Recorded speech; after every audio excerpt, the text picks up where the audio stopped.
Perdana Menteri Benjamin Netanyahu marah seusai Amerika Serikat tidak memveto resolusi yang menyerukan gencatan senjata selama Ramadan di rapat Dewan Keamanan PBB pada Senin 25 Maret 2024. Benjamin Netanyahu pun membatalkan kunjungan delegasi Israel ke Washington. Dalam hal ini, untuk membahas kemungkinan invasi Israel di Rafah, jalur Gaza Selatan. Amerika Serikat yang kini tidak mengajukan hak veto atas keputusan gencatan senjata di Gaza oleh Dewan Keamanan PBB mendapat beragam respon. Beberapa negara memuji keputusan tersebut tapi tidak dengan Israel.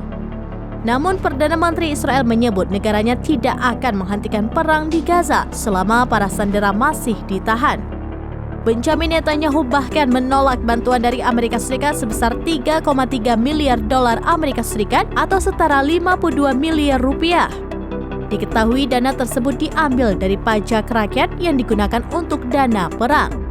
Senator Partai Demokrat Bernie Sanders menilai Netanyahu tidak begitu kecewa saat menolak bantuan dana tersebut. Lantaran Israel penjajah mengecam resolusi gencatan senjata dari Dewan Keamanan PBB. Sanders mendorong semua pihak di Washington untuk menghormati resolusi tersebut, sehingga semua tawanan di Gaza bisa dibebaskan serta bisa meningkatkan bantuan kemanusiaan di Gaza.